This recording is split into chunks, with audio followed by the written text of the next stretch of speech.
Good morning. Good morning, ma'am. Good morning, Miss. Morning. Long time no see. അല്ലെ കുറെ നാളായി കണ്ടിട്ട്. ഞാൻ കാരണമാണ് കാണാതിരുന്നത്. നിങ്ങളുടെ കുഴപ്പമില്ലല്ലോ. ഓക്കെ, എന്ത് പറ്റി? കുറച്ച് പേരൊക്കെ ഉള്ളൂല്ലോ. What happened? കുട്ടികളുടെ പരീക്ഷ അങ്ങനെ വല്ലതൊക്കെയാണോ? അതോ ജോലിക്ക് പോകുന്നവരാണോ? ലീവ് ഒക്കെ കഴിഞ്ഞുകൊണ്ട് ചെറിയ മടി പോലെ എല്ലാവർക്കും. അത് ശരി. സംടൈംസ് ഈ മടി ചിലപ്പോ നമ്മൾക്ക് വേണ്ടിയിട്ട് നമ്മൾ കൊടുക്കുന്ന ഒരു സമയമായിരിക്കും അല്ലെ, ക്ലാസ്സിൽ വന്നിരുന്ന് ഇങ്ങനെ തലവേദന എടുക്കണ്ടല്ലോ എന്നൊക്കെ വിചാരിച്ചൊക്കെ ആയിരിക്കാം. കുറച്ചൊക്കെ കൊള്ളാം. ബട്ട് ചിലപ്പോ നമ്മൾ ചെയ്യുമ്പോൾ നമ്മൾക്ക് തന്നെ അവസാനം ബേർഡൻ ആയി പോകും. കുറെ കാര്യങ്ങൾ പെൻഡിങ് ആവും.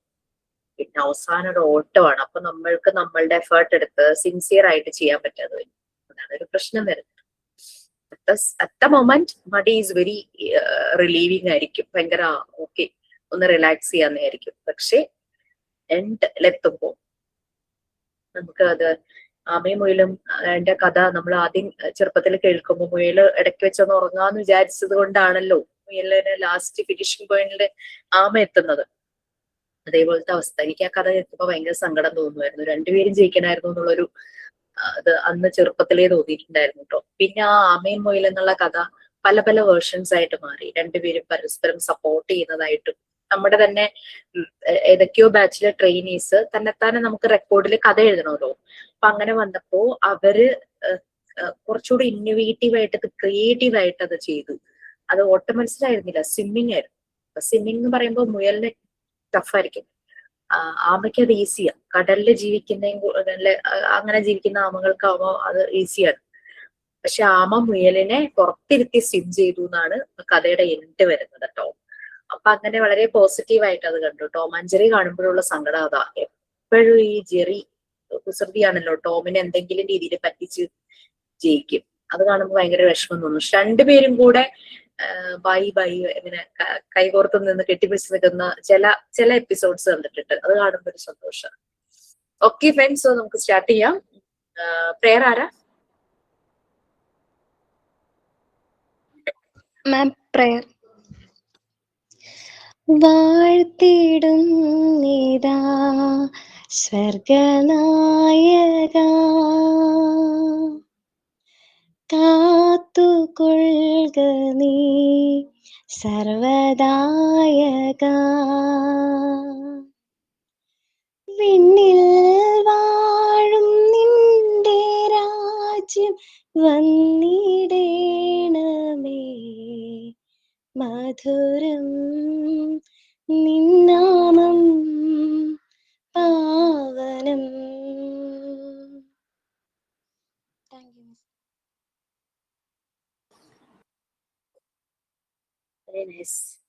എന്തെങ്കിലും ഷെയർ ചെയ്യാനുണ്ടോ? യെസ്.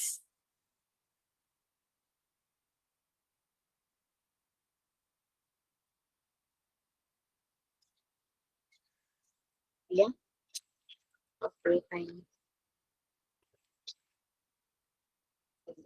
അല്ലേ?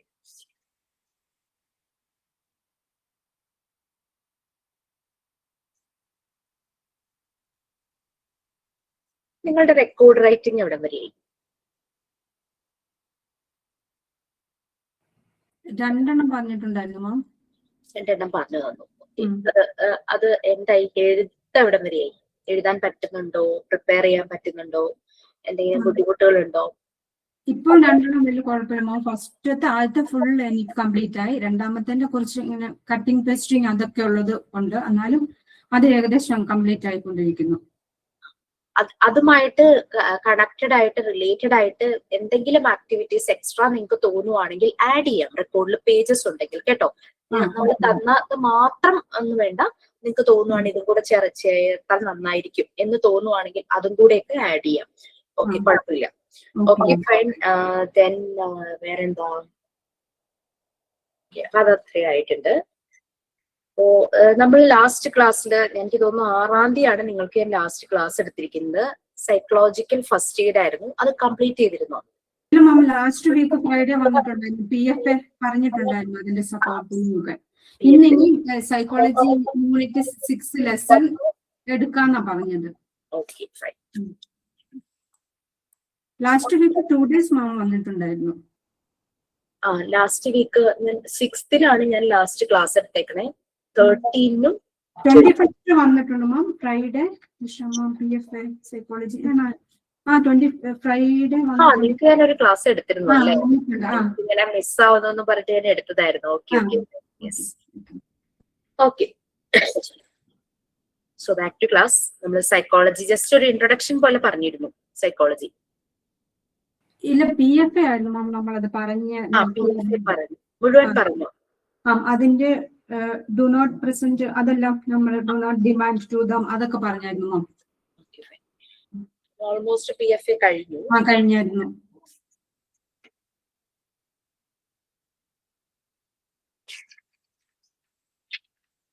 യെസ് PFA കഴിഞ്ഞിട്ടുണ്ട്. അപ്പൊ ഈ ജെന്മിൻ എടുത്ത് വെച്ചിരിക്കുക.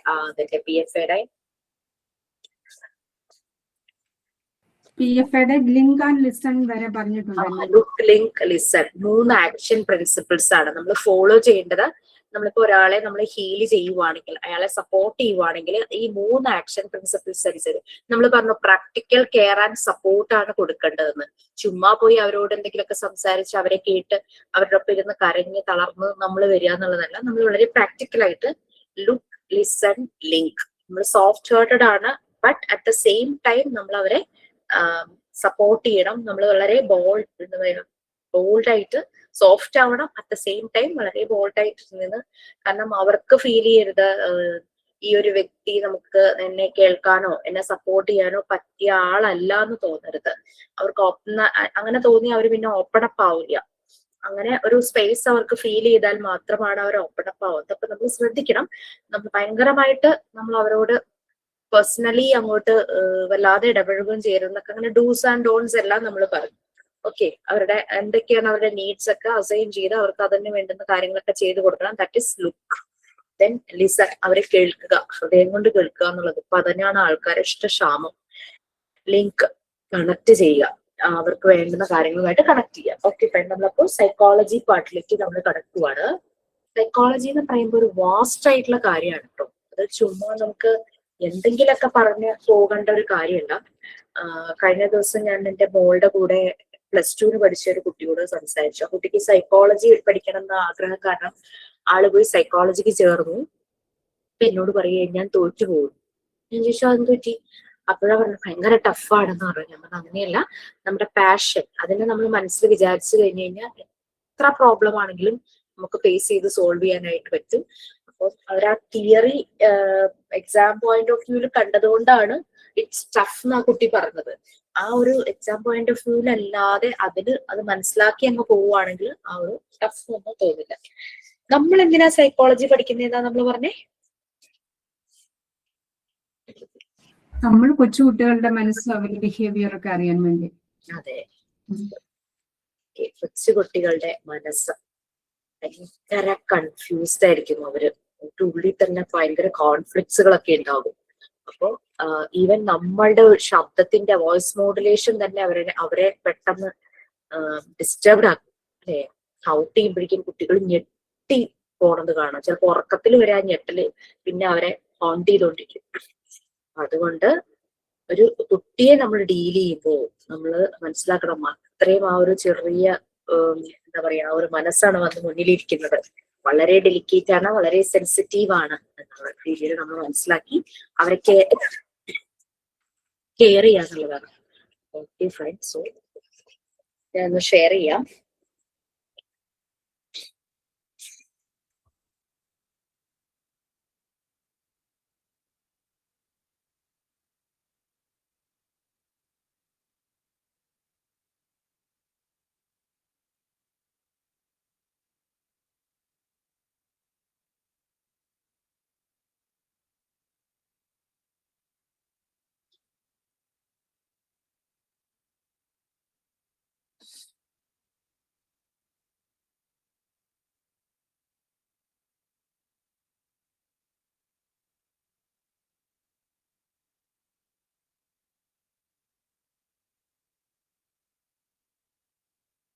നിങ്ങൾ പാർട്ട് 2-ൽ എത്തി നിൽക്കുവാണ് കേട്ടോ. പാർട്ട് 2-ൽ ഇനി ഏതൊക്കെ പോർഷൻസ്, ഏതൊക്കെ യൂണിറ്റ്സ് കഴിയാനുണ്ട്?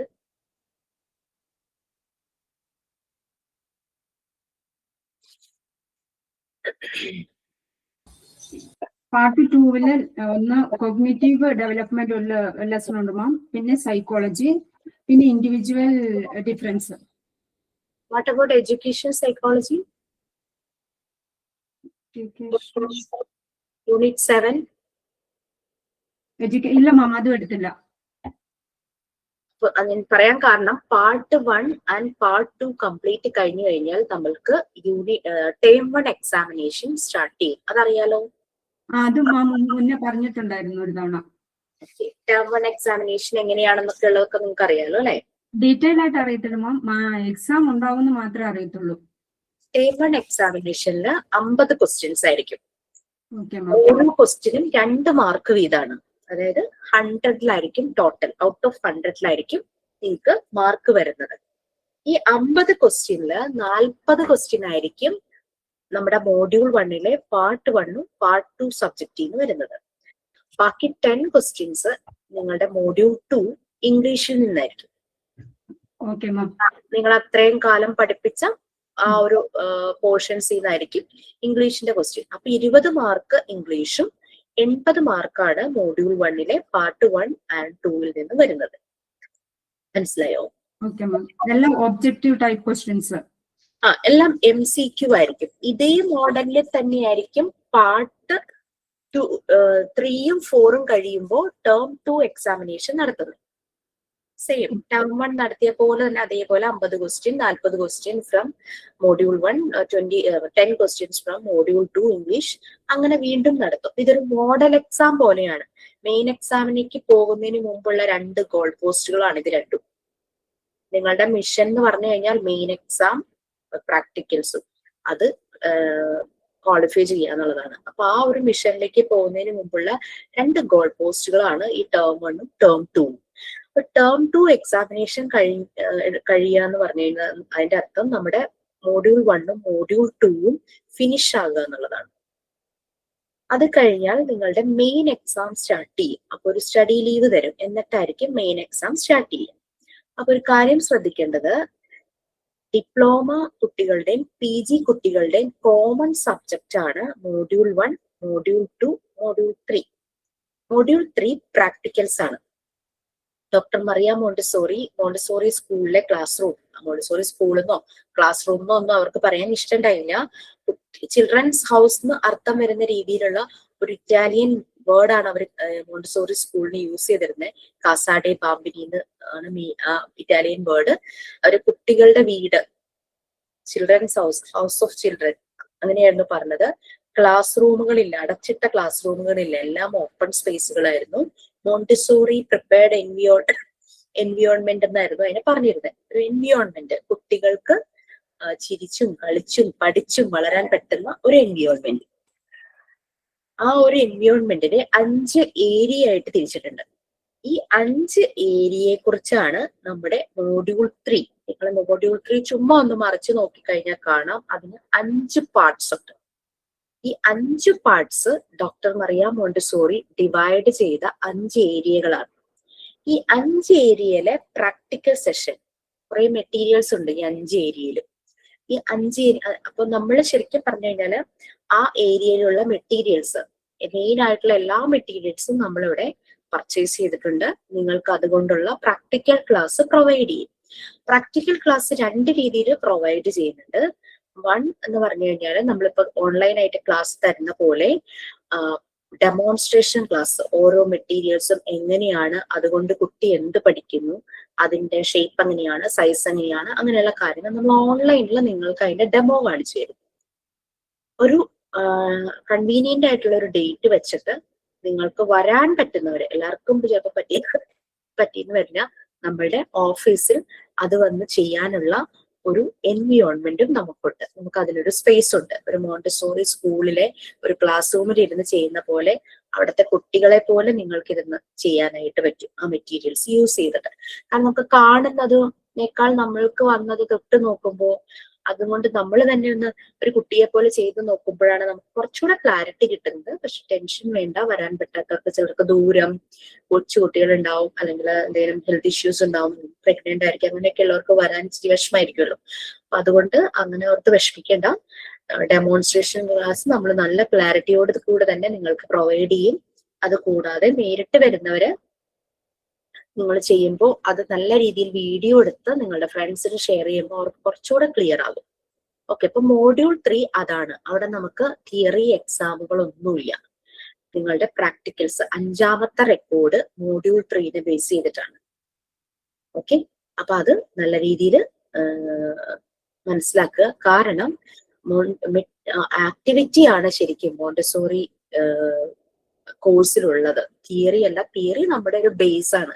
എന്താണ് കുട്ടികള്, എങ്ങനെയാണ് കുട്ടികൾ, അവരുടെ ബിഹേവിയർ എങ്ങനെയാണ്, അവരുടെ വളർച്ച എങ്ങനെയാണ്, വളർച്ചാ കാലഘട്ടങ്ങൾ എങ്ങനെയാണ്, വളർച്ചാ കാലഘട്ടങ്ങളിൽ അവർ അനുഭവിക്കുന്ന ചലഞ്ചസ് എന്തൊക്കെയാണ്, ഇതൊക്കെയാണ് നമ്മൾ പഠിക്കുന്നത് അല്ലെ. അവർക്ക് കൊടുക്കേണ്ട ന്യൂട്രീഷ്യസ് ആയിട്ടുള്ള ഫുഡ് എങ്ങനെയായിരിക്കണം, അവരുടെ ഹെൽത്ത് ഹൈജീൻ എങ്ങനെ കൺസിഡർ ചെയ്യണം, സ്കൂളുകളിൽ അതിന്റെ ഇമ്പോർട്ടൻസ്, വീടുകളിൽ അതിന്റെ ഇമ്പോർട്ടൻസ്, ഈ കാര്യങ്ങളൊക്കെയാണ് ഇത്രയും കാലം നിങ്ങൾ പഠിച്ചുകൊണ്ടിരുന്നത്.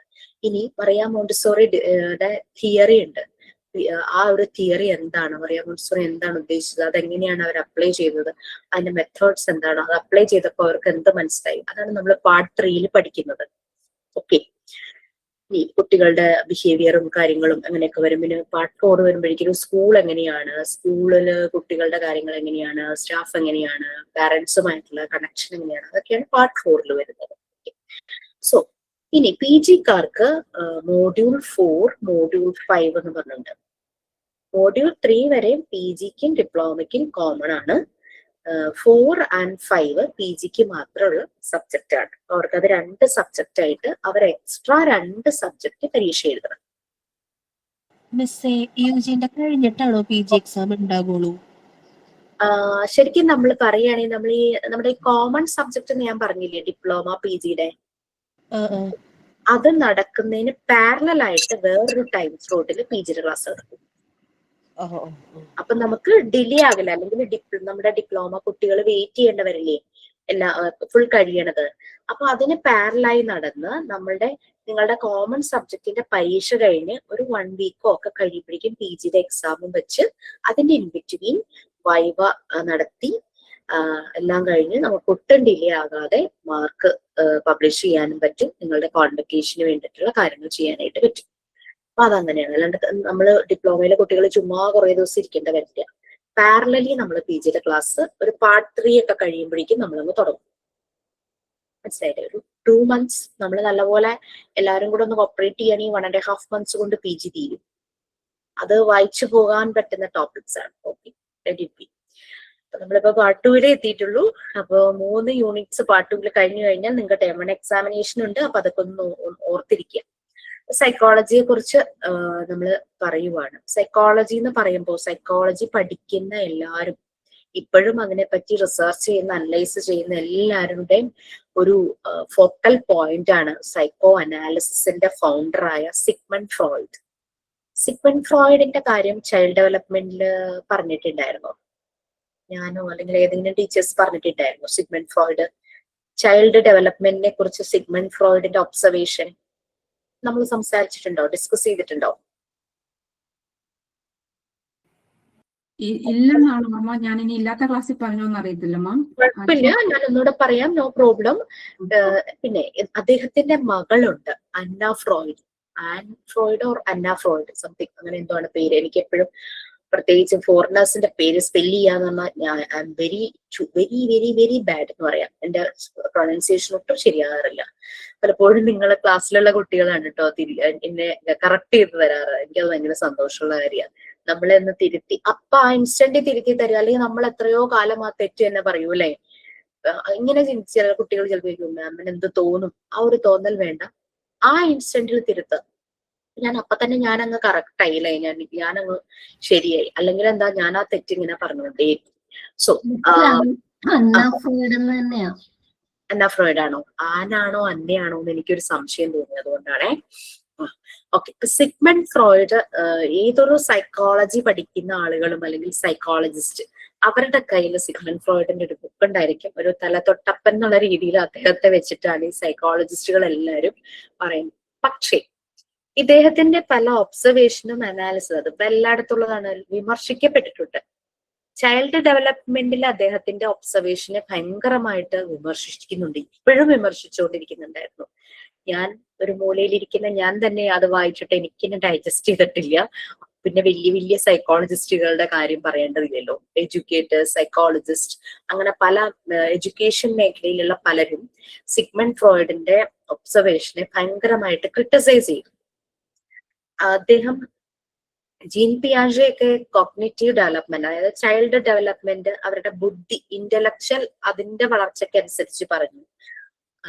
എറിക് എറിക്സൺ സോഷ്യലൈസ് ചെയ്യുന്ന രീതിയിലാണ് കുട്ടികളുടെ ഡെവലപ്മെന്റ് പോകുന്നത്. കുട്ടികൾ എത്രത്തോളം ഇന്ററാക്ട് ചെയ്യുന്നു അതിനനുസരിച്ചാണ് അവരുടെ ഡെവലപ്മെന്റ് പോകുന്നതെന്ന് പറഞ്ഞപ്പോ സിഗ്മണ്ട് ഫ്രോയിഡ് പറഞ്ഞത് ഓരോ പ്രായത്തിലും കുട്ടികൾക്ക് ചില ഡിസയേഴ്സ് ഉണ്ട്, ചില സെക്ഷുവൽ ഡിസയേഴ്സ് ഉണ്ട്, അങ്ങനെയാണ് അവരുടെ ഡെവലപ്മെന്റ് പോകുന്നത്. അപ്പൊ അതിനെ ആളുകൾ ഭയങ്കരമായിട്ട് ഒപ്പോസ് ചെയ്തു. ശരിക്കും പറഞ്ഞു കഴിഞ്ഞാൽ അങ്ങനെയൊന്നില്ല എന്നാണ് പറഞ്ഞത്. പിന്നെ സിഗ്മണ്ട് ഫ്രോയിഡ് കൂടുതലും ഒരൊറ്റ ജെൻഡറിനെ ഫോക്കസ് ചെയ്തിട്ടാണ് ഈ ഒരു ഡെവലപ്മെന്റ് പറയുന്നത്. മനുഷ്യർ എന്ന് പറയുന്നത് ഒരൊറ്റ ജെൻഡർ അല്ലല്ലോ, നമ്മള് കാറ്റഗറൈസ് ചെയ്തിരിക്കുന്ന മെയിൽ ഫീമെയിൽ എന്നാണെങ്കിലും അതർ ജെൻഡേഴ്സും ഉണ്ട്. അപ്പോ സിഗ്മണ്ട് ഫ്രോയിഡ് അങ്ങനെയുള്ള രീതിയിൽ പറഞ്ഞിട്ടില്ല. അതാണ് അദ്ദേഹത്തിനെതിരെ ഉണ്ടായ ഒരു ക്രിട്ടിസൈസസ്. അപ്പൊ അങ്ങനെയൊക്കെ. പിന്നെ അദ്ദേഹം വെറും അസംഷനിലാണ് ഓരോന്ന് പറഞ്ഞത്, അല്ലാതെ കാര്യമായ രീതിയിലുള്ള എക്സ്പീരിയൻസസോ എക്സസൈസസോ ചെയ്തിട്ടല്ല, ചുമ്മാ അസ്യൂം ചെയ്ത് അദ്ദേഹം പറയുമായിരുന്നു ഒക്കെ പറഞ്ഞ് കുറെ ക്രിട്ടിസൈസ് ചെയ്തിട്ടുണ്ട്. പക്ഷെ നമുക്ക് ചില കാര്യങ്ങൾ അദ്ദേഹം പറയുമ്പോൾ നമ്മൾക്ക് കണക്ട് ചെയ്യാനും റിലേറ്റ് ചെയ്യാനായിട്ട് പറ്റും. അപ്പൊ അദ്ദേഹം ഇതുപോലെ തന്നെ ചൈൽഡ് ഡെവലപ്മെന്റിനെ സൈക്കോ സെക്ഷൽ ഡെവലപ്മെന്റ് എന്നുള്ള രീതിയിൽ ഡിവൈഡ് ചെയ്തു, 4ആയിട്ട് അദ്ദേഹം ഡിവൈഡ് ചെയ്തിരുന്നു. ജസ്റ്റ് ഞാനൊന്ന് അത് പറഞ്ഞു പോവാം. കുട്ടികളുടെ ഡെവലപ്മെന്റിനെ കുറിച്ച് നമ്മൾ കൂടുതൽ അറിയുമ്പോൾ ഈ 4 പേരുടെ എങ്കിലും സൈക്കോ അനാലിസിസ് അറിയുവാണെങ്കിൽ, നമ്മൾ മനസ്സിലാക്കുവാണെങ്കിൽ നമുക്ക് എളുപ്പമുണ്ട്. നമുക്ക് കുഞ്ഞുങ്ങളെ കാണുമ്പോൾ ഒബ്സർവ് ചെയ്യുമ്പോൾ ഈ 4 പേരുടെ അനാലിസിസ് നമ്മുടെ മനസ്സിലുണ്ടെങ്കിൽ, B.Ed TTC ഒക്കെ പഠിക്കുന്നവര് ജീൻ പിയാജെയുടെ ഇത് കോഗ്നിറ്റീവ് ഡെവലപ്മെന്റിനെ കുറിച്ച് നല്ലപോലെ അവർ അനലൈസ് ചെയ്ത് പഠിക്കുന്നുണ്ട്. അവർക്ക് എപ്പോഴും അവരുടെ കേറ്റഡ് എക്സാമിനൊക്കെ ചോദിക്കാറുണ്ട്, PSC, UPSC അങ്ങനെ എക്സാമിനൊക്കെ അത് ചോദിക്കാറുണ്ട്. അപ്പോ ഞാൻ സിഗ്മണ്ട് ഫ്രോയിഡിന്റെ പറയാൻ, ഇനി നിങ്ങൾ ജീൻ പിയാജെ, എറിക് എറിക്സൺ, വിഡോസ്കി ഇവരുടെയൊക്കെ നിങ്ങൾ കേട്ടിട്ടുണ്ടെങ്കിൽ ഞാൻ അതും കൂടെ ഒന്ന് പറഞ്ഞു തരാം. നോ പ്രോബ്ലം, നമുക്ക് സമയമൊക്കെ ഉണ്ട്. സെക്കൻഡ് കേട്ടോ, ഞാൻ അതിന്റെ ലിങ്കും നിങ്ങൾക്ക് ഷെയർ ചെയ്തു തരാം. B.Ed ഒക്കെ പഠിക്കുന്നവരുടെ കയ്യിൽ അതിന്റെ നല്ല നോട്ട്സ് ഉണ്ടാകും. ആരെങ്കിലും പരിചയം ഉണ്ടെങ്കിൽ ചൈൽഡ് ഡെവലപ്മെന്റിനെ കുറിച്ച് ഇതുപോലുള്ള സൈക്കോ അനാലിസ്റ്റുകൾ പറഞ്ഞതിന്റെ നോട്ട്സ് ഒക്കെ ഉണ്ടെങ്കിൽ കളക്ട് ചെയ്താൽ ഒരുപക്ഷെ അതായിരിക്കും കുറച്ചുകൂടെ നന്നായിരിക്കാൻ തോന്നുന്നു.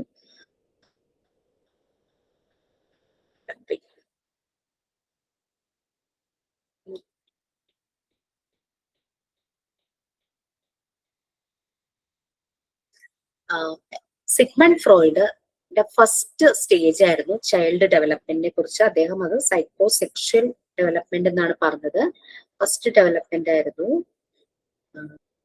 ഓറൽ സ്റ്റേജ് എന്നുള്ള രീതിയിൽ അദ്ദേഹം പറഞ്ഞു. ഫ്രോയിഡിന്റെ ഹ്യൂമൻ ഡെവലപ്മെന്റിനെ കുറിച്ച് അദ്ദേഹം പറഞ്ഞത് ഓറൽ, അതായത് കുട്ടി ബർത്ത് തുടങ്ങി 1 വയസ്സ് വരെ കുട്ടിയുടെ സാറ്റിസ്ഫാക്ഷന്റെ ഒരു മീഡിയം എന്ന് പറയുന്നത് മൗത്ത് ആണെന്നാണ് പറഞ്ഞത്. അതായത് കുട്ടി ഫുഡ് ഇൻടേക്ക് ചെയ്യുന്നത്, ഫീഡിങ് നടക്കുന്നത് അല്ലെ, കുട്ടി പാല് വലിച്ചു കുടിക്കുമ്പോൾ അതിപ്പോ ബോട്ടിലിൽ കൊടുത്താലും അമ്മയുടെ നേരിട്ട് ബ്രസ്റ്റ് ഫീഡിങ് ചെയ്യുമ്പോഴും കുട്ടി ഭയങ്കര സാറ്റിസ്ഫൈഡ് ആകുന്നത് നമുക്ക് കാണാം അല്ലെ.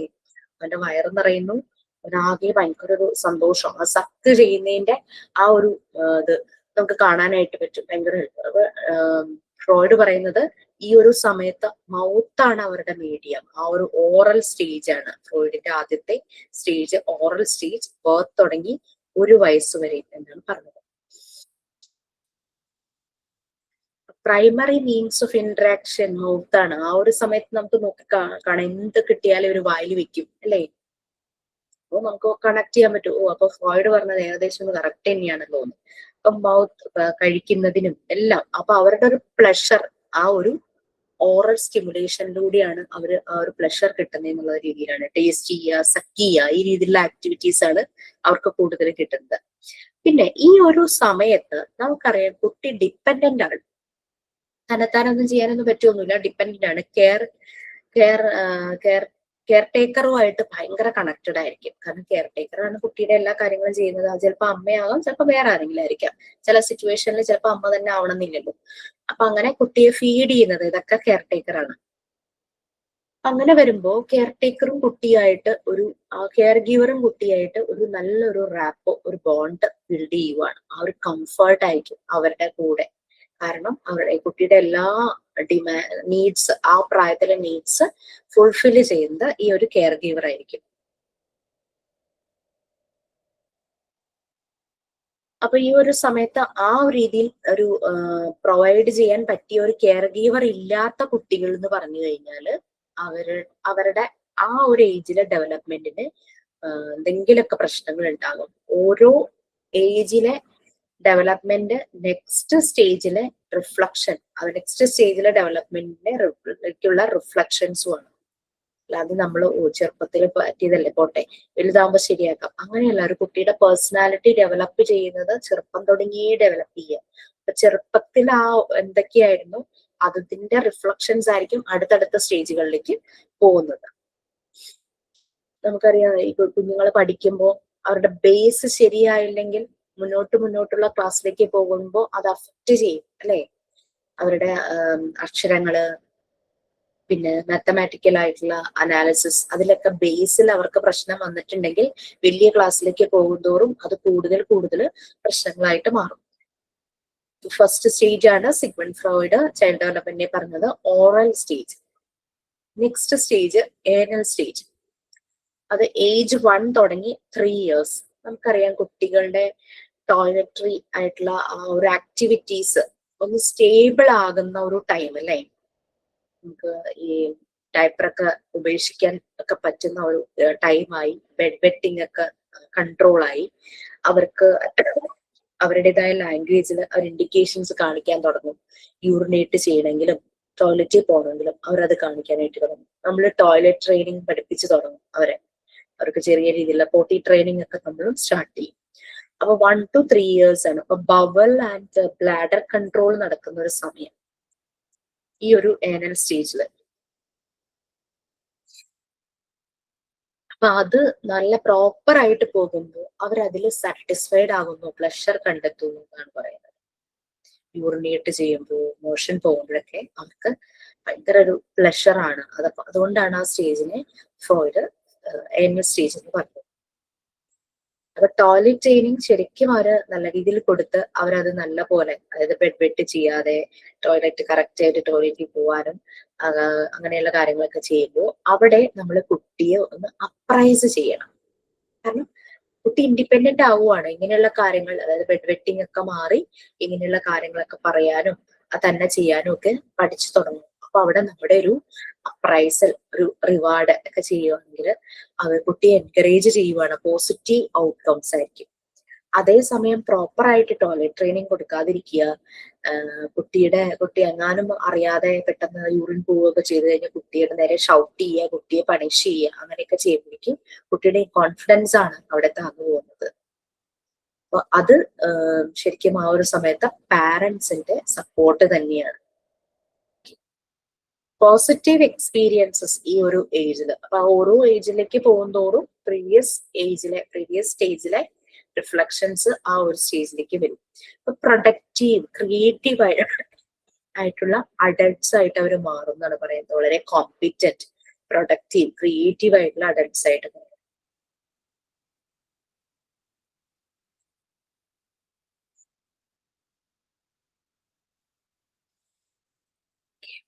കുറെയൊക്കെ കാര്യങ്ങൾ അതിനെ പറ്റിയൊക്കെ ഫ്രോയിഡ് പറഞ്ഞിട്ടുണ്ടോ. Next phallic stage.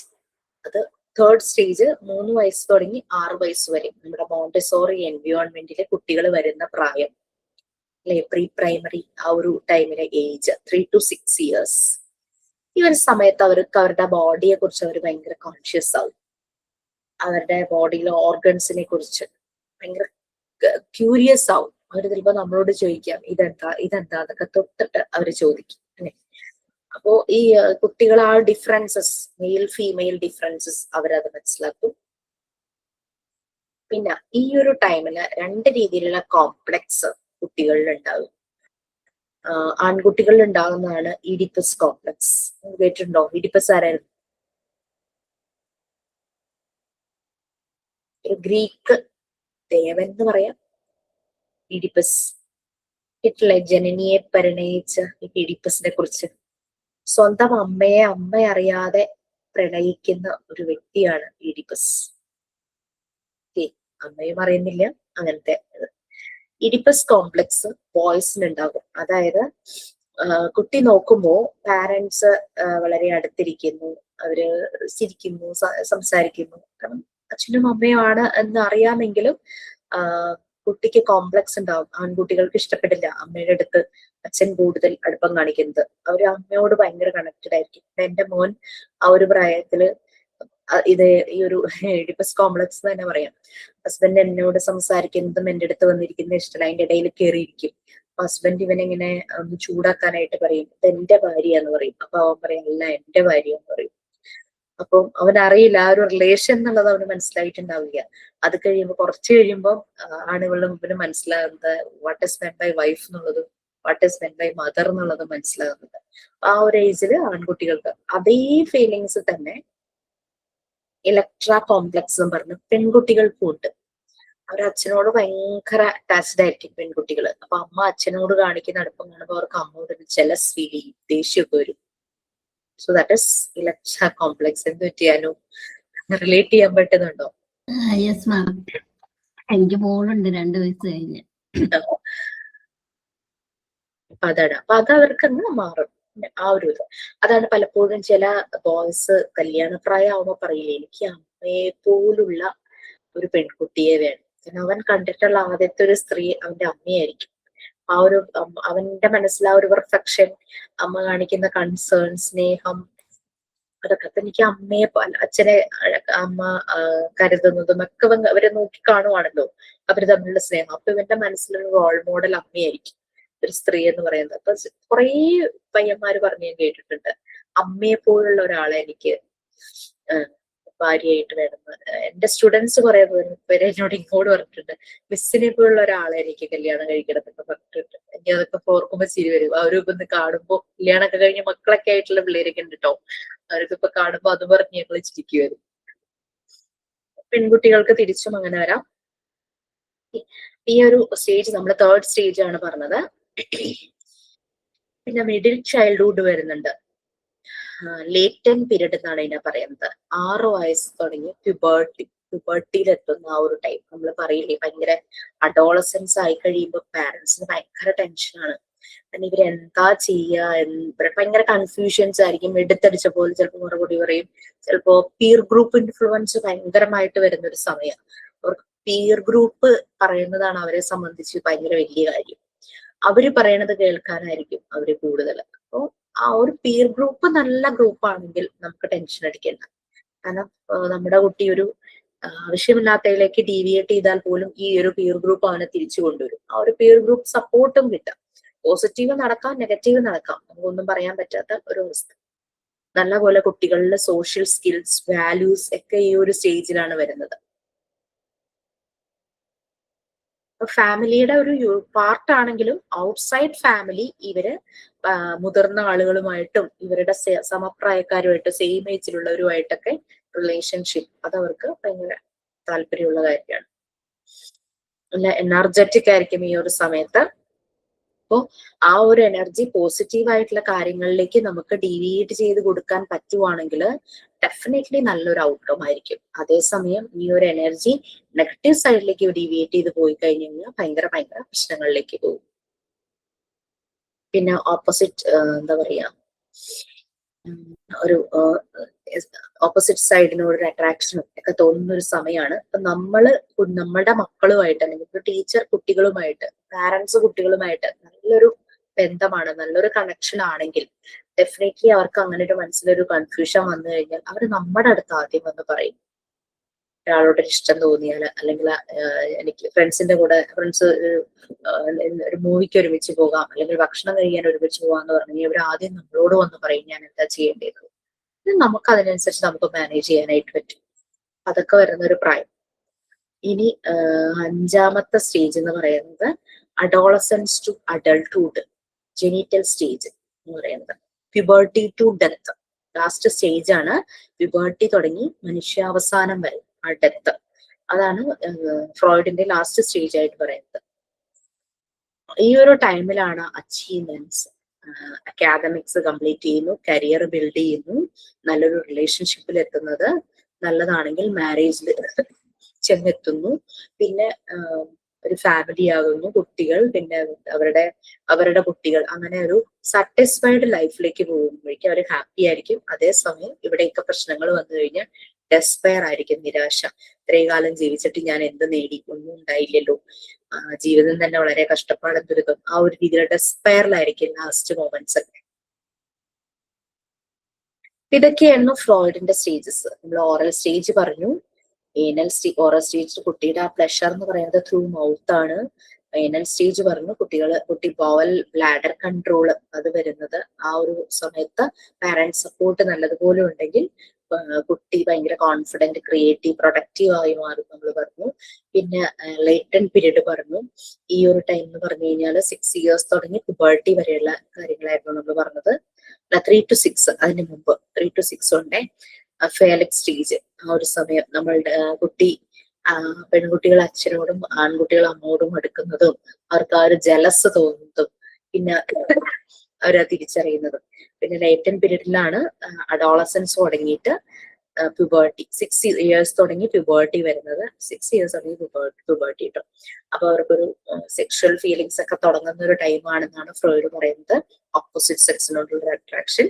പക്ഷെ ഇതേ ടൈമിൽ തന്നെയാണ് അവർ ഭയങ്കര ക്രിയേറ്റീവ് ആവുന്നവർക്ക് സോഷ്യൽ സ്കിൽസും വാല്യൂസും റിലേഷൻഷിപ്പും ഔട്ട്സൈഡ് ദ ഫാമിലി റിലേഷൻഷിപ്പും ഒക്കെ ഉണ്ടാവുന്നത്. നമ്മൾ ശരിക്കും ഒന്ന് ശ്രദ്ധിക്കേണ്ട ടൈമും കൂടിയാണ്. കാരണം ഔട്ട്സൈഡ് റിലേഷൻഷിപ്പ് എങ്ങനെയുള്ളതാണ്, കാരണം അവരുടെ ഫ്രണ്ട്സിനെ എല്ലാം നമ്മൾ അറിയുകയും വേണം. അതിനൊപ്പം തന്നെ ഫ്രണ്ട്സിന്റെ ഫാമിലിയുമായിട്ടും നമ്മൾ കണക്റ്റഡ് ആയിരിക്കണം. അല്ലെങ്കിൽ ചിലപ്പോൾ പല പ്രശ്നങ്ങളും നമ്മൾ അറിയാതെ പോകും. പിന്നെ 5th സ്റ്റേജ് വരുന്നതാണ് അഡോളസൻസ് തുടങ്ങിയിട്ട് അഡൾട്ട്ഹുഡ് വരെ നമ്മുടെ ആ ഒരു ഡെത്ത്, പ്യൂബേർട്ടി ടു ഡെത്ത്. പല കാര്യങ്ങളും മെച്ചുവർ ആകുന്നതും സെക്ഷൽ ഇൻട്രസ്റ്റ് ഒക്കെ മെച്ചുവർ ആകുന്ന ഒരു സമയം.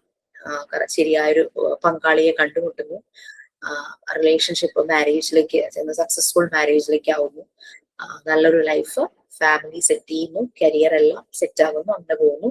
അതർ സൈഡ് ആണെങ്കിൽ, അതായത് പ്രീവിയസ് സ്റ്റേജസിലൊക്കെ എന്തെങ്കിലും പ്രശ്നങ്ങൾ ഉണ്ടെങ്കിൽ തന്നെയും എല്ലാ സ്റ്റേജിനെയും അഫക്ട് ചെയ്യുന്ന നമ്മൾ പറഞ്ഞു.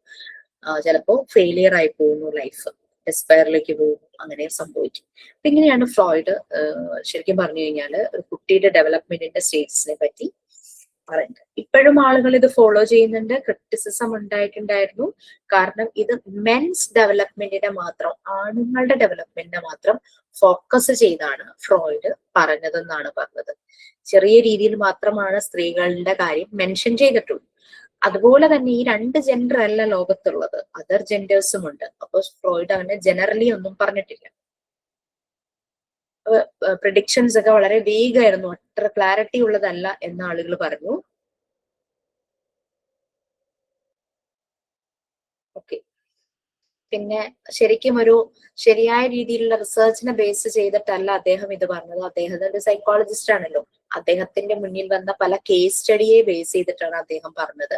അങ്ങനെ 1 or 2 കേസ് സ്റ്റഡിയെ ബേസ് ചെയ്തിട്ടല്ല ഒരു ഹ്യൂമൻ ഡെവലപ്മെന്റ് പറയേണ്ടതെന്നുള്ള രീതിയിലൊക്കെ ക്രിറ്റിസിസം ഒക്കെ വന്നു. പക്ഷെ എന്നാലും നമ്മൾക്കൊരു ഐഡിയ കിട്ടിയില്ലേ, നമുക്ക് റിലേറ്റ് ചെയ്യാൻ പറ്റി. നമ്മുടെ വീട്ടിൽ കുഞ്ഞുങ്ങൾ ഉണ്ടെങ്കിൽ, അല്ലെങ്കിൽ നമ്മൾ ഏതെങ്കിലും കുഞ്ഞുങ്ങളെ കണ്ടിട്ടുണ്ടെങ്കിൽ നമുക്ക് റിലേറ്റ് ചെയ്യാൻ പറ്റി. കുഞ്ഞു ചെറുപ്പത്തിൽ പാല് കുടിക്കുമ്പോൾ ഭയങ്കരമായിട്ട് ആസ്വദിക്കുന്നത് നമ്മൾ കണ്ടിട്ടുണ്ട്. അപ്പൊ ആ മൗത്താണ് അവരുടെ മീഡിയം ഓഫ് ഇന്ററാക്ഷൻ. എന്ത് കിട്ടിയാലും വായിൽ വയ്ക്കും. പിന്നെ യൂറിൻ പോയി കഴിയുമ്പോൾ ഉണ്ടാകുന്ന ഒരു സാറ്റിസ്ഫാക്ഷൻ, അതിപ്പോ ഏതൊരു വ്യക്തിക്കും ഭയങ്കരമായിട്ട് യൂറിൻ പോണം എന്നാഗ്രഹം പോയി കഴിയുമ്പോൾ സമാധാനം കിട്ടുന്ന പോലെ തന്നെയാണ് കുഞ്ഞുങ്ങളുടെ കാര്യത്തിലുള്ളത് അല്ലെ. ആ ഒരു യൂറിൻ പോയുമ്പോൾ മോഷൻ പോയി കഴിയുമ്പോഴേക്കും ഉണ്ടാകുന്ന അവരുടെ ആ ഒരു പ്ലഷർ, ദാറ്റ്സ് ഓൾസോ. അപ്പൊ അതിന് ഫ്രോയിഡ് അങ്ങനെ പറഞ്ഞു. അത് കഴിഞ്ഞിട്ട് പിന്നെ 3 to 6 years അവരിൽ ഒരു ക്രിയേറ്റീവും പ്രൊഡക്റ്റീവുമായി മാറുന്നതും പല കാര്യങ്ങളും പറഞ്ഞു. പിന്നെ 6 years തുടങ്ങി പുബേർട്ടി വരെയുള്ള കാര്യങ്ങളും ഓപ്പോസിറ്റ് സെക്സിനോടുള്ള അട്രാക്ഷൻ, അവർക്ക് പല കൺഫ്യൂഷൻസ് വരുന്നുണ്ട്, ഔട്ട്സൈഡ് റിലേഷൻഷിപ്പ് വരുന്നത്, പിയർ ഗ്രൂപ്പുമായിട്ടുള്ള ഭയങ്കര കണക്ഷനും, ചില അഡൾട്ട്സിനെ അവർ റോൾ മോഡൽ ആക്കുന്നതും, അത് ചിലപ്പം അവർക്ക് പരിചയമുള്ളവരെ തന്നെ ആവണമെന്നില്ല, സൂപ്പർ ഹീറോസിനെയൊക്കെ അവർ റോൾ മോഡൽ ആക്കുന്ന ഒരു പ്രായം. പിന്നെ അഡൾട്ട്ഹുഡ്, ഡെത്ത് വരെയുള്ള ഒരു ടൈം, 5 സ്റ്റേജ് ആയിട്ടാണ് ഫ്രോയിഡ് ഇതിനെ ഡിവൈഡ് ചെയ്തത്. ഓരോ സ്റ്റേജിന്റെ പേര് ഞാൻ ഒന്നുകൂടെ പറയുന്നത്, ഈ ലിങ്ക് നിങ്ങൾക്ക് ഞാൻ ഷെയർ ചെയ്യും കേട്ടോ. കുറേ ഡീറ്റെയിൽ ആയിട്ട് അതിനകത്തുണ്ട്. ഞാൻ അതിന്റെ ജസ്റ്റ് ബ്രീഫ് ചെയ്ത് മെയിൻ ആയിട്ടുള്ള കാര്യങ്ങൾ മാത്രമാണ് ഞാൻ പറഞ്ഞത്. First one oral stage, birth തുടങ്ങി 1 വയസ്സ് വരെ. പിന്നെ ഏനൽ സ്റ്റേജ് 1 to 3 years. പിന്നെ 3 to 6 years മൂന്നാമത്തെ സ്റ്റേജ് ഫാലിക് സ്റ്റേജ്. പിന്നെ 6 തുടങ്ങി പ്യൂബർട്ടി വരെ ലീറ്റൻ സ്റ്റേജ്, ലീറ്റൻ പീരീഡ് എന്നോ. Genital stage puberty to death, life successful ആകാൻ പോകുന്ന ആ ഒരു സ്റ്റേജ്. അപ്പൊ സിഗ്മണ്ട് ഫ്രോയിഡ് പറഞ്ഞത് ഇതായിരുന്നു. ഇനി നമുക്ക്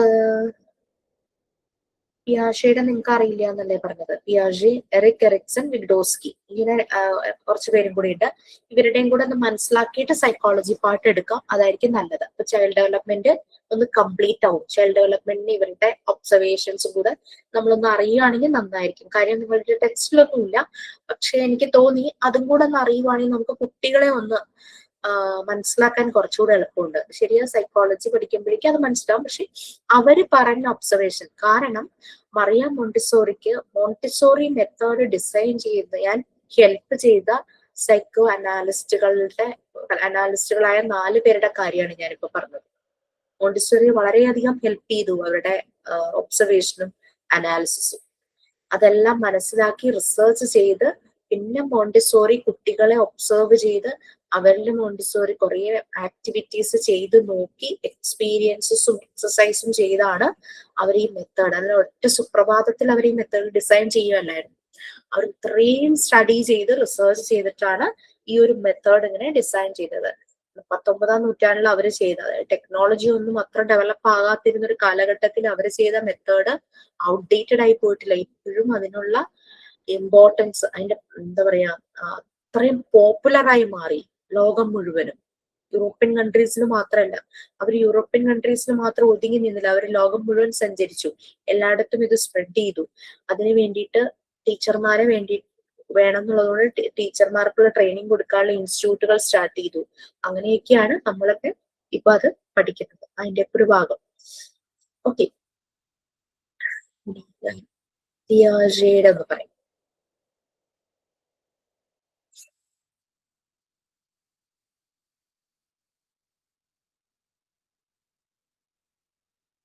ലിങ്ക് ആയിട്ട് ഞാൻ സേവ് ചെയ്ത് വെച്ചേക്കുവാണേ, അതാണെങ്കിൽ നോക്കാനായിട്ട് സമയം എടുക്കണം, കുറേ ഉണ്ട്.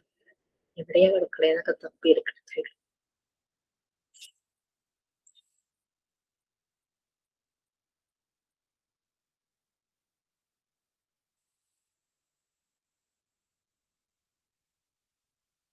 Yes, cognitive development, theory of Jean പിയാഷെ.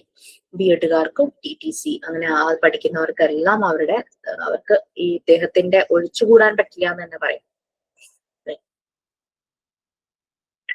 അദ്ദേഹം 4 സ്റ്റേജ് ആയിട്ടാണ് ഡിവൈഡ് ചെയ്തത്. ഒരു സ്റ്റെയർകേസ് മോഡൽ ഡെവലപ്മെന്റ്, ഈ ഏജ് തുടങ്ങി ഇങ്ങനെ അടുത്ത ഏജിലേക്ക് ഇങ്ങനെ അടുത്ത സ്റ്റെപ്പ്, ആ ഒരു രീതിയിൽ ഒരു സ്റ്റെയർകേസ് മോഡൽ ആയിട്ടാണ് അദ്ദേഹം കുട്ടികളുടെ ഡെവലപ്മെന്റിനെ, കോഗ്നിറ്റീവ് ഡെവലപ്മെന്റ്, അവരുടെ ബുദ്ധിയുമായിട്ട് കണക്ട് ചെയ്തിട്ടാണ് അദ്ദേഹം ആ ഒരു തിയറി പോസ്റ്റുലേറ്റ് ചെയ്തിരിക്കുന്നത്. അതിലെ ഫസ്റ്റ് സ്റ്റേജിൽ അദ്ദേഹം വിളിച്ച പേരാണ് സെൻസറി മോട്ടോർ സ്റ്റേജ്. സെൻസസും മോട്ടറും, അതാണ് സെൻസറി മോട്ടോർ സ്റ്റേജ്. ബർത്ത് തുടങ്ങി 2 വയസ്സ് വരെയാണ് അദ്ദേഹം ഈ ഒരു സ്റ്റേജിനെ കുറിച്ച് പറഞ്ഞിരിക്കുന്നത്. പിയാഷെ, ഇതിന്റെ എല്ലാ ലിങ്ക് ഞാൻ പ്രൊവൈഡ് ചെയ്യും. നിങ്ങൾക്ക് ഓപ്പൺ ചെയ്ത് കഴിഞ്ഞാൽ ഡേറ്റ കിട്ടും. നിങ്ങൾക്ക് മനസ്സിലാകുന്ന രീതിയിൽ അത് സിമ്പിൾ ആയിട്ട് ഇപ്പൊ ഞാൻ പറയുമ്പോൾ നിങ്ങൾക്ക് നോട്ട് ചെയ്ത് പോവാം. എന്നിട്ട് പിന്നെ അതും ഈ ലിങ്കിലെ ഡേറ്റാസും കൂടെ വെച്ചിട്ട് സിമ്പിൾ ആയിട്ട് നിങ്ങൾക്ക് നോട്ട് എഴുതാം. കാരണം ഞാനൊരു നോട്ട് എഴുതി അത് തരുമ്പോൾ അതെന്റെ തോട്ട്സും ഞാൻ കണക്ട് ചെയ്ത കാര്യങ്ങളുമായിട്ട് റിലേറ്റഡ് ആയിരിക്കും. അപ്പൊ നിങ്ങൾ അവിടെ വർക്ക് ചെയ്യുന്നില്ല, നിങ്ങളുടെ ബ്രെയിൻ വർക്ക് ചെയ്യില്ല. അതുകൊണ്ടാണ് ഞാൻ ഇങ്ങനെ തരുന്നത് കേട്ടോ. നമ്മള് ചിന്തിക്കണം. നമ്മൾക്ക് പലതുമായിട്ട് റിലേറ്റ് ചെയ്യാൻ പറ്റും. എല്ലാവരുടെയും തോട്ട് പ്രോസസ്സ് ഒരുപോലെ ആയിരിക്കില്ല. അപ്പോൾ നിങ്ങൾ ചിന്തിച്ച് മനസ്സിലാക്കി എഴുതുമ്പോഴേക്കും അത് നിങ്ങളുടെ തലയിലും മനസ്സിലും എപ്പോഴും ഉണ്ടാവും. വേറൊരാൾക്ക് പറഞ്ഞു കൊടുക്കുമ്പോൾ അത്രയും കോൺഫിഡന്റ് ആയിരിക്കും. വേറൊരാൾ എഴുതിയ നോട്ടാണ് നമ്മൾ ഫോളോ ചെയ്യുന്നതെങ്കിൽ അത് ഫോളോ ചെയ്യാൻ തന്നെ നമുക്ക് ചിലപ്പോൾ മണിക്കൂറുകൾ എടുക്കും, ദിവസങ്ങൾ എടുക്കും. നമ്മൾ തന്നെ ചിന്തിച്ചുണ്ടാക്കുകയാണെങ്കിൽ അത് വളരെ ഈസി ആയിരിക്കും കേട്ടോ. അതാണ് ശരിക്കും ലേണിംഗ് എന്ന് പറയുന്നത്. നമ്മളുടെ എക്സ്പീരിയൻസസ് നമ്മൾ മനസ്സിലാക്കിയത് വെച്ചിട്ടാണ് നമ്മൾ ലേൺ ചെയ്യുന്നത്. ഓക്കെ, ഞാനൊരു സപ്പോർട്ട് ചെയ്യുന്ന ഒരാള്, സൈഡിൽ നിൽക്കുന്ന ഒരാൾ അത്രയേ ഉള്ളൂ, എനിക്ക് അത്രയും പ്രയോറിറ്റി ഉള്ളൂ കേട്ടോ. ഇപ്പൊ സെൻസറി മോട്ടർ സ്റ്റേജ് ബർത്ത് തുടങ്ങി 2 വയസ്സ് വരെ. പിയാജയുടെ അനാലിസിസിനും ഒക്കെ അവിടെയും ക്രിട്ടിസൈസ് ചെയ്തിരുന്നു കേട്ടോ. കുറെ പേര് അങ്ങനെ ഉണ്ടാവുമായിരിക്കും ക്രിട്ടിസൈസ് ചെയ്യാനായിട്ട്. പക്ഷെ എനിക്ക് അദ്ദേഹത്തിന്റെ സ്റ്റേജസ് മോണ്ടിസോറി മെത്തേഡിലെ കുറെ കാര്യങ്ങൾ പഠിച്ചതിന് ശേഷമാണ് ഞാൻ പിയാജയുടെ ഡെവലപ്മെന്റ് സ്റ്റേജസ് വായിച്ചത്. അപ്പൊ എനിക്ക് റിലേറ്റ് ചെയ്യാൻ പറ്റി. കുറെ കുട്ടികൾ ആ സമയത്ത് ഏജും ഒക്കെ ആയിട്ട് കണക്ട് ചെയ്ത് എനിക്കൊന്ന് റിലേറ്റ് ചെയ്യാൻ പറ്റി. അപ്പൊ അദ്ദേഹത്തിന്റെ തിയറിയിൽ പറയുന്നത് വെച്ചാൽ അദ്ദേഹം ഒരു ഒറ്റ കുട്ടിയായിരുന്നു വീട്ടിലെ, അധികം സോഷ്യലൈസ് ചെയ്യാതെ വളർന്ന, വളരെ സ്ട്രിക്റ്റ് ആയിട്ട് ഒരു അന്തരീക്ഷത്തിൽ ഒറ്റ മകനായിട്ട് വളർന്ന ആയിരുന്നു. അപ്പൊ സ്വന്തം എക്സ്പീരിയൻസസിൽ നിന്നാണ് അദ്ദേഹം ഇങ്ങനെ എഴുതിയെന്നാണ് വിമർശിച്ചവർ പറയുന്നത്. ഇനി നമുക്ക് ഒത്തിരി ഹെൽപ്ഫുൾ ആണ്. നമുക്ക് നോക്കാം. Sensory motor stage. നമുക്ക് എല്ലാവർക്കും സെൻസസ് ഉണ്ട് അല്ലേ? കൊച്ചുകുട്ടികള് നമ്മൾ ഒബ്സർവ് ചെയ്താൽ കാണും. അവരെന്തെങ്കിലും കാണുവാണെങ്കിൽ ഭയങ്കര സൂക്ഷിച്ചിങ്ങനെ അത് തന്നെ ഇങ്ങനെ നോക്കിക്കൊണ്ടിരിക്കും. എന്തെങ്കിലും കേൾക്കുവാണെങ്കിൽ ആ ഭാഗത്തേക്ക് ശ്രദ്ധിക്കും. എന്തെങ്കിലും സാധനം കിടക്കുന്നുണ്ട് അത് പോയി എടുത്ത് തൊട്ട് നോക്കും, അപ്പൊ നക്കി നോക്കും, കടിച്ചു നോക്കും അല്ലെ? അവരവരുടെ എല്ലാ സെൻസസും യൂസ് ചെയ്യുന്നു. അതാണ് അവിടെ സെൻസിറ്റീവ് പീരീഡ് ആണ് അവരുടെ. അവർ എൻവയോൺമെന്റുമായിട്ട് കണക്റ്റഡ് ആണ് ത്രൂ സെൻസസ്. പപ്പയുടെ വണ്ടിയുടെ ശബ്ദം കേട്ട് കഴിഞ്ഞാൽ ഓടി വരും. സ്കൂട്ടറിന്റെയോ ബൈക്കിന്റെയോ കാറിന്റെയോ വട്ടവർ ഓടി വരും. അവർ ആ ഒരു സിബ്ലിങ്സ്, ചേട്ടനോ ചേച്ചിയൊക്കെ ഉണ്ടെങ്കിൽ സ്കൂളിൽ നിന്ന് അവർ കലപില വർത്താനം പറഞ്ഞ് ഓടി വരുന്ന കേട്ട് കഴിഞ്ഞാൽ ഇവര് ഓടും അവരുടെ ശബ്ദം കേൾക്കുമ്പോൾ. അങ്ങനെ ഇവർക്ക് പരിചയമുള്ള ശബ്ദങ്ങളുമായിട്ട് ഇവർ പെട്ടെന്ന് കണക്റ്റഡ് ആകും അല്ലെ? ഇവരുടെ സെൻസസ് യൂസ് ചെയ്യും. പിന്നെ അവരുടെ മൂവ്മെന്റ്, മോട്ടോർ ഡെവലപ്മെന്റ്, അത് ഇനീഷ്യലി അവരുടെ ആ മോട്ടോർ സ്റ്റേജ് എന്ന് പറഞ്ഞു കഴിഞ്ഞാൽ ഗ്രോസ് മോട്ടോർ സ്റ്റേജ് ആണ്. ഗ്രോസ് മോട്ടോർ സ്റ്റേജ് എന്ന് പറഞ്ഞു കഴിഞ്ഞാല് വലിയ മസിൽസ് ആണ് ആദ്യം മൂവ് ചെയ്യുന്നത്. അതിന്റെ ഡെവലപ്മെന്റ് നടക്കുന്നത്. ഒരു എന്താ പറയാ, ജനിച്ചപ്പം ഭയങ്കര ഡിപ്പെൻഡന്റാ. ഒന്ന് അനങ്ങാൻ കൂടി ഒരാളുടെ സഹായം വേണം അല്ലെ? തല ഒന്ന് ഉയർത്തണമെങ്കിൽ നമ്മുടെ ഹെൽപ്പ് വേണം. സ്വന്തം തല പോലും പൊക്കാൻ പറ്റാത്ത അവസ്ഥയിലാണ് നമ്മൾ ജനിച്ചു വീഴുന്നത്. കുറെ ദിവസം കഴിയണം തല ഉറക്കണമെങ്കിൽ. അതുവരെ നമ്മളിങ്ങനെ സപ്പോർട്ട് കൊടുത്ത് കൊണ്ടു കിടക്കും. അല്ലാതെ നമുക്ക് ഇങ്ങനെ പിടിക്കാൻ, ഇങ്ങനെ ഇട്ടുകൊണ്ട് ഇങ്ങനെ പിടിക്കാൻ പറ്റില്ല. നമ്മൾ ഇങ്ങനെ പിടിക്കും. അപ്പൊ പിന്നെ എന്താ ഉണ്ടാവുന്നത്? ഒരു 3 മാസം ആകുമ്പോൾ ഇത് കമഴ്ന്ന് വീഴുന്നു. ഫുൾ ബോഡിയെ ടേൺ ചെയ്യാനായിട്ട് അവർക്ക് പറ്റുന്നു. ദാറ്റ് മീൻസ് അവരുടെ വലിയ മസിൽസ് അല്ലേ അവിടെ ഡെവലപ്പ് ആയത്. എഴയാൻ തുടങ്ങുന്നു അല്ലെ? എഴയാൻ തുടങ്ങുന്നു, മുട്ടുകുത്തുന്നു, ഇരിക്കാൻ നോക്കുന്നു, നടക്കാൻ നോക്കുന്നു, പിടിച്ചു നിൽക്കാൻ നോക്കുന്നു, നടക്കാൻ നോക്കുന്നു. അപ്പൊ അവരുടെ വലിയ മസിൽസ് ആണ് ഇനീഷ്യലി ഡെവലപ്പ് ചെയ്യുന്നത്. കൊച്ചു കുഞ്ഞുങ്ങൾക്ക് നമ്മള് ചെറുതാവുമ്പോ ഒരു കിൽക്കാമ്പെട്ടി വാങ്ങിച്ചു കൊടുക്കും, റാറ്റിൽ അല്ലെ? അതിന് പല ഉദ്ദേശമുണ്ട്. കേൾവി ശക്തി കറക്റ്റ് ആണോ അറിയാൻ നമ്മളിടയ്ക്കൊന്ന് ഇങ്ങനെ അത് പെട്ടെന്ന് ഇങ്ങനെ തിരിഞ്ഞ് ആ ശബ്ദമുള്ള ഭാഗത്തേക്ക് നോക്കും. കുറച്ചു കഴിഞ്ഞ ഇവർ ഈ എഴയാൻ തുടങ്ങുമ്പോൾ മുന്നിൽ കിടക്കുന്ന സാധനമൊക്കെ ഇവർ എടുക്കാൻ നോക്കും അല്ലെ? ഈ ആദ്യം എടുക്കാൻ മിക്കവാറും ഇവിടെ മുന്നിൽ ഈ കിളിക്കാമ്പെട്ടി ആയിരിക്കും കിടക്കുന്നത്. ഇവരത് എടുക്കും. പക്ഷെ എത്ര സമയം അവർക്കത് ഹോൾഡ് ചെയ്ത് കയ്യിൽ വെക്കാൻ പറ്റും? അത് താഴെ വീഴും, വീണ്ടും എടുക്കും, വീഴും. അപ്പൊ അവർക്ക് ഹോൾഡ് ചെയ്യാനായിട്ടുള്ള, അതായത് കുഞ്ഞു മസിൽസ് ആണ് വിരലുകളിലുള്ളത്. നമുക്കൊരു പേന പിടിക്കണമെങ്കിൽ നമുക്ക് ഈ 3 വിരലിന്റെ സപ്പോർട്ട് വേണ്ടേ ഈ ഒരു പേന പിടിക്കണമെങ്കിൽ. അപ്പൊ ഈ കൊച്ചു വിരലുകളിൽ ചെറിയ മസിൽസ് ആണ്. ചെറിയ മസിൽസിന്റെ ഡെവലപ്മെന്റ് പിന്നീടാണ് നടക്കുന്നത് അല്ലെ? ലേറ്റർ ഡെവലപ്മെന്റ് ആണ് ശരിക്കും ചെറിയ മസിൽസിന്റെ development. That is fine motor skills.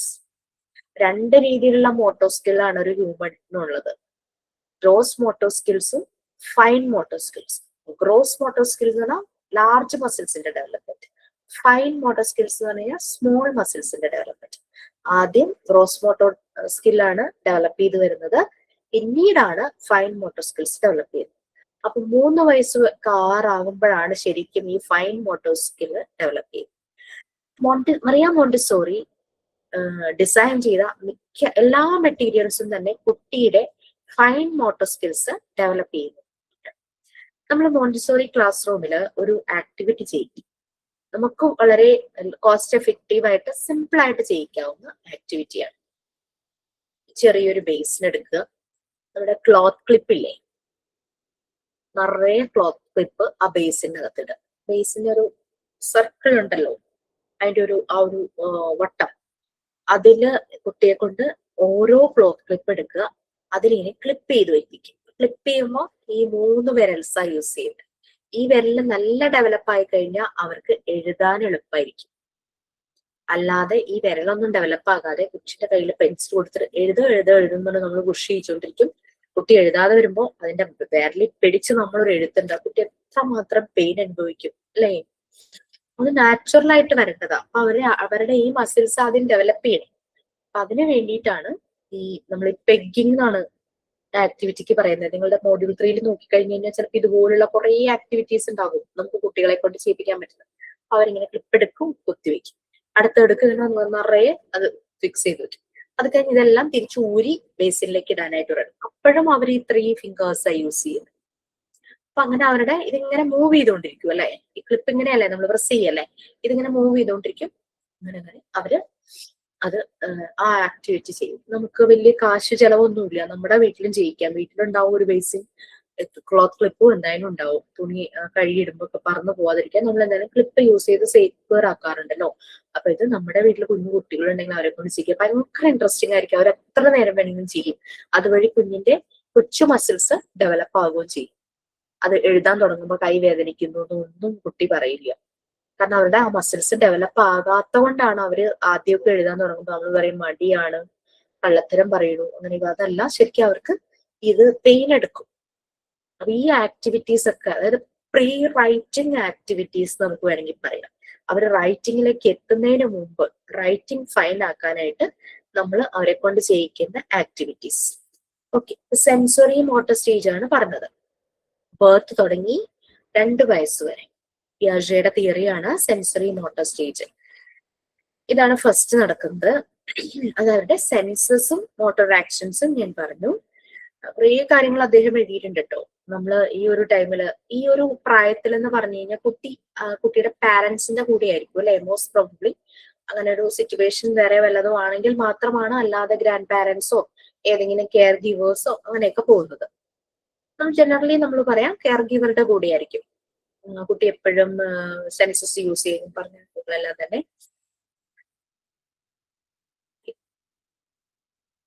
കുറെ കാര്യങ്ങളൊക്കെ കൊടുത്തിട്ടുണ്ട് കേട്ടോ അതിനകത്ത്, വായിക്കാം. ഇതിന് സിമ്പിൾ ആയിട്ടായിരിക്കും BEd കാരുടെ ഉണ്ടാവുക.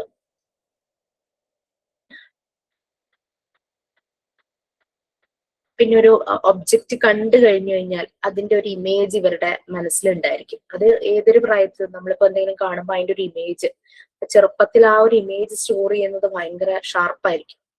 നമ്മളൊക്കെ ചിലപ്പോൾ മറന്നു പോയിരിക്കും, പക്ഷെ കുട്ടികൾക്ക് അത് ഭയങ്കരമായിട്ട് അവർ സ്റ്റോർ ചെയ്യും. അതാണ് ചില കുട്ടികൾ പടം വരയ്ക്കുന്നത്.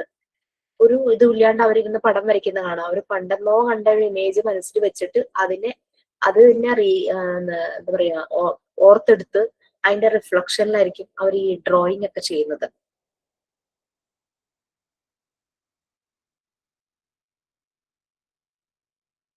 പിന്നെ നമ്മള് ഒളിച്ചേ കണ്ടേ അങ്ങനെയുള്ള കളികളൊക്കെ ഈ ഒരു ഏജിലല്ലേ ചെയ്യിക്കുന്നത്. പിന്നെ എന്തെങ്കിലും സാധനം എടുത്ത് നമ്മളൊരു ഭാഗത്ത് മാറ്റി വെച്ചിട്ട് കാണാനില്ല എന്ന് പറഞ്ഞിട്ട് കാക്ക കൊണ്ടുപോയി എന്നൊക്കെ നമ്മൾ പറയാറില്ലേ. അതൊക്കെ കണ്ടുപിടിക്കുക, അതൊക്കെ അവരുടെ ഈ ഒരു പ്രായത്തിലാണ് അവർ അതിന് ഭയങ്കര സെൻസിറ്റീവ് ആയിരിക്കും. ഒരു ബ്ലാങ്കറ്റിനകത്ത് ഒളിപ്പിച്ച് വെച്ചിട്ട് കാണാനില്ല എന്നൊക്കെ ഹൈഡ് ചെയ്തിട്ടൊക്കെ അതിൽ ചോദിക്കുമ്പോൾ അവരത് കണ്ടുപിടിക്കാൻ നോക്കുന്നതും അതൊക്കെ ഈ ഒരു സമയത്ത് അവരുടെ ഒരു ഡെവലപ്മെന്റിനായിട്ട് കണക്ട് ചെയ്യാൻ പറ്റുന്ന കാര്യങ്ങളാണ്. അടുത്തതെന്ന് പറഞ്ഞാൽ 2 വയസ്സ് തുടങ്ങി 7 വയസ്സ് വരെയുള്ള കാര്യമാണ്. പ്രീ ഓപ്പറേഷണൽ സ്റ്റേജ് എന്നാണ് പിയാജെ ഇതിനെ വിളിച്ചിരുന്നത്. പ്രീ ഓപ്പറേഷണൽ സ്റ്റേജ് 2 വയസ്സ് തുടങ്ങി 7 വയസ്സ് വരെ.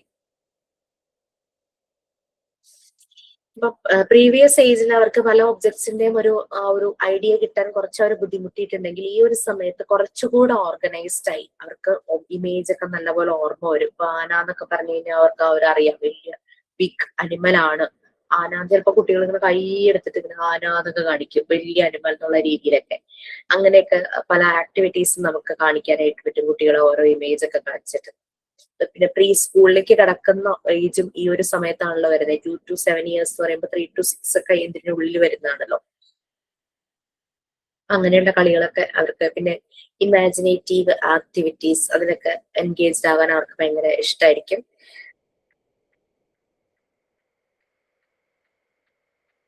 പ്രീ സ്കൂൾ, കിൻഡർ ഗാർഡൻ അങ്ങനെയൊക്കെ വരുന്ന, പിന്നെ ഫസ്റ്റ് സെക്കൻഡ് സ്റ്റാൻഡേർഡ് ഒക്കെ വരുന്ന ഒരു ഏജ് ആണല്ലോ 2 to 7 എന്ന് പറയുന്നത്. പിന്നെ അങ്ങനെയൊക്കെ വരുമ്പോൾ ടീച്ചേഴ്സ് ശ്രദ്ധിക്കേണ്ട ഒരു കാര്യം എന്താണെന്ന് വെച്ചാൽ, ക്ലാസ് റൂമിൽ ചില ഡ്രമാറ്റിക് പ്ലേ, റോൾ പ്ലേ പോലുള്ള ചില ഇനാക്ട് പ്ലേ ഒക്കെ കുട്ടികളെ കൊണ്ട് ചെയ്യിക്കാം. ഏതെങ്കിലും രീതിയിലൊരു മെസ്സേജ്, നമ്മൾ ഇടയ്ക്ക് ക്ലാസ്സിൽ പറഞ്ഞിട്ടായിരുന്നു, ഒരു മെസ്സേജ് കുട്ടികൾക്ക്, ഇപ്പൊ ഹൈജീനെ കുറിച്ച് നല്ലൊരു മെസ്സേജ് കുട്ടിക്ക് കൊടുക്കണം. അതൊരു ഡ്രമാറ്റിക് പ്ലേയിലൂടെ കൊടുക്കുമ്പോൾ കുട്ടിയുടെ ഉള്ളിൽ തങ്ങി നിൽക്കും. ഞാൻ ഹൈജീൻ ആയിരിക്കണമെങ്കിൽ ഇതൊക്കെ ഫോളോ ചെയ്യണം അങ്ങനെയൊക്കെ പറഞ്ഞിട്ട്, അങ്ങനെ അതൊക്കെ അങ്ങനെ കുറെ ഇതിലൊക്കെ അവരെ പാർട്ടിസിപ്പേറ്റ് ചെയ്യിക്കാം. അങ്ങനെയുള്ള കാര്യങ്ങളെല്ലാം ചെയ്യും. അത് അവരുടെ ഡെവലപ്മെന്റ് ഫ്യൂച്ചറിൽ വളരെയധികം ഹെൽപ്ഫുൾ ആകും എന്നാണ് പിയാഷെ പറഞ്ഞത്. അപ്പൊ അത് 2 to 7 ഏജ് ആയിരുന്നു, 2ാം ക്ലാസ് വരെയൊക്കെ കുട്ടി എത്തുന്ന ഒരു പ്രായം. പിന്നെ concrete operational stage next, age 7 തുടങ്ങി 11 വരെയുള്ള സമയം. എലമെന്ററി സ്കൂളിലൊക്കെ ചേരുന്ന, അതായത് 3rd സ്റ്റാൻഡേർഡ് 4th സ്റ്റാൻഡേർഡ് അങ്ങനെ 5th അങ്ങനെയൊക്കെ പോകുന്ന ഒരു ടൈം. ഏജ് 7 തുടങ്ങി 11 വരെ കോൺക്രീറ്റ് ഓപ്പറേഷണൽ സ്റ്റേജ്. പിന്നെ ഈ ഒരു സമയത്ത് അവരുടെ തിങ്കിങ് പ്രോസസ് ഒക്കെ ഒന്ന് ഡെവലപ്പ് ആയിട്ടുണ്ടാവും. പക്ഷെ എന്നാലും ഒരു അഡൾട്ടിനെ പോലെ ചിന്തിക്കാനുള്ള ആ ഒരു ഇത് ആയിട്ടില്ല.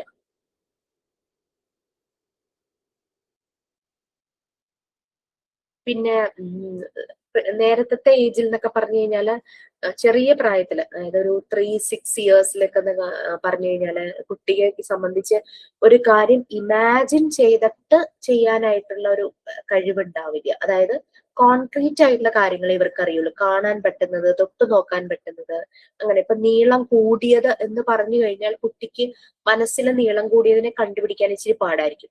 അതേസമയം നമ്മൾ 2 സ്റ്റിക്ക് കൊണ്ടുവന്നിട്ട് ഇത് നീളം കൂടിയതും നീളം കുറഞ്ഞതുമാണെന്ന് പറയുവാണെങ്കിൽ ആ ഒരു കൺസെപ്റ്റ് പെട്ടെന്ന് മനസ്സിലാവും. ഇനി ഈ ഏജിലേക്ക് എത്തുമ്പോൾ, അതായത് 7 to 11 എത്തുമ്പോൾ അവർക്ക് കുറച്ചുകൂടെ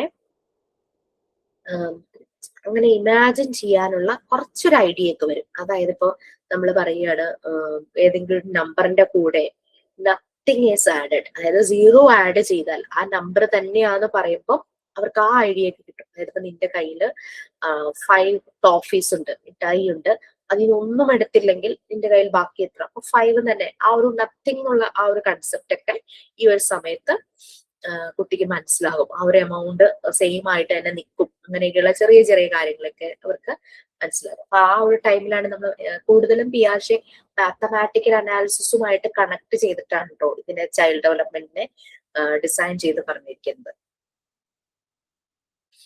അപ്പൊ കോൺക്രീറ്റ് ആയിട്ട് കാണാൻ പറ്റുന്നതും കേൾക്കാൻ പറ്റുന്നതുമാണ് ഈ ഒരു ഏജിലും ഇവർക്ക് കൂടുതലും മനസ്സിലാകുക. പക്ഷെ എന്നാലും ചെറിയ രീതിയിലുള്ള അസംഷനും തിങ്കിങ്ങും ഒക്കെ ഇവര് സ്റ്റാർട്ട് ചെയ്യുന്നു.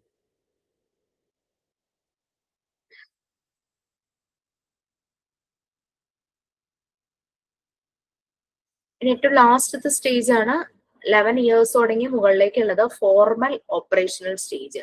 ഈ ഒരു സമയത്ത് അവർക്ക് അബ്സ്ട്രാക്ട് ഐഡിയാസ് ഒക്കെ കിട്ടും. ഇല്ലാത്ത കാര്യത്തിനെ അവർക്ക് ഇമാജിൻ ചെയ്ത് മനസ്സിലാക്കി ചെയ്യാനുള്ള ആ ഒരു കഴിവൊക്കെ വരും.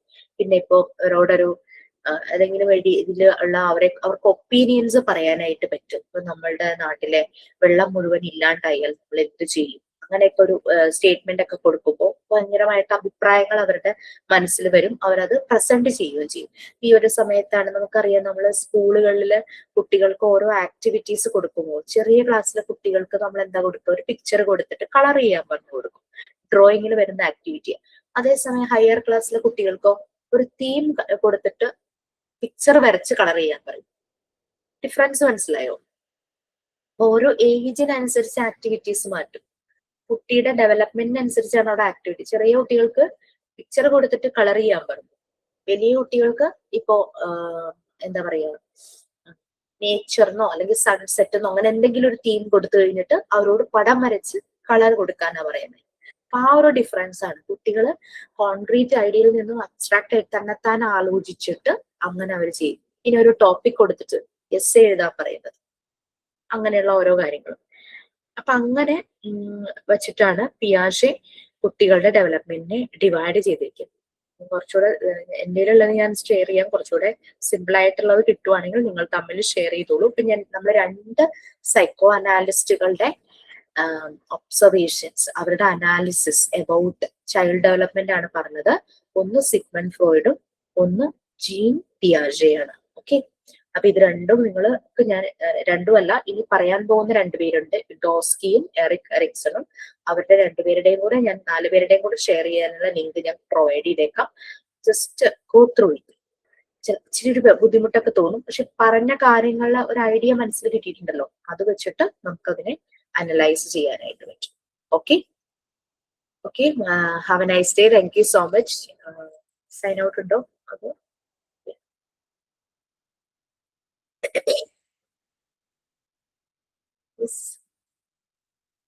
നമുക്കൊന്ന് മനസ്സിലാകാൻ വേണ്ടിയിട്ടോ പറഞ്ഞത്. പേടിച്ച് ചെയ്യൂ, പരീക്ഷയ്ക്ക് ഞാനത് പഠിക്കണോ, അങ്ങനെയൊന്നും പേടി വേണം. ചൈൽഡ് ഡെവലപ്മെന്റിനെ കുറിച്ച് നമുക്ക് നല്ലൊരു ക്ലാരിറ്റി കിട്ടും. അത് അറ്റ്ലീസ്റ്റ് ഈ 4 പേരുടെ ഒന്ന് അറിഞ്ഞിരുന്നാൽ വളരെ ഹെൽപ്ഫുൾ ആയിരിക്കും. കാരണം നമ്മൾ കുട്ടികളുടെ ഇടയിലേക്കാണ് ഇറങ്ങി പോകുന്നത്. ഈവൻ അതുമല്ല, വീട്ടിലെ കുട്ടികൾ, ചുറ്റുപാടുമുള്ള കുട്ടികൾ ട്യൂഷൻ എടുക്കുന്നുണ്ടെങ്കിൽ അവരെയൊക്കെ മനസ്സിലാക്കാൻ, അവരെ നമുക്ക് സപ്പോർട്ട് ചെയ്യാൻ പറ്റും.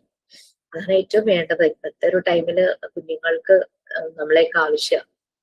അവരെ കേൾക്കാനും അവരുടെ തോട്ട് പ്രോസസ് ഒക്കെ ഭയങ്കര കൺഫ്യൂസ്ഡ്, കോംപ്ലിക്കേറ്റഡ് ആയിട്ട് കിടക്കുമായിരിക്കും. അതിനൊക്കെ ഒന്ന് നേരെയാക്കാനൊക്കെ നമ്മളെപ്പോഴുള്ളവർ വേണം.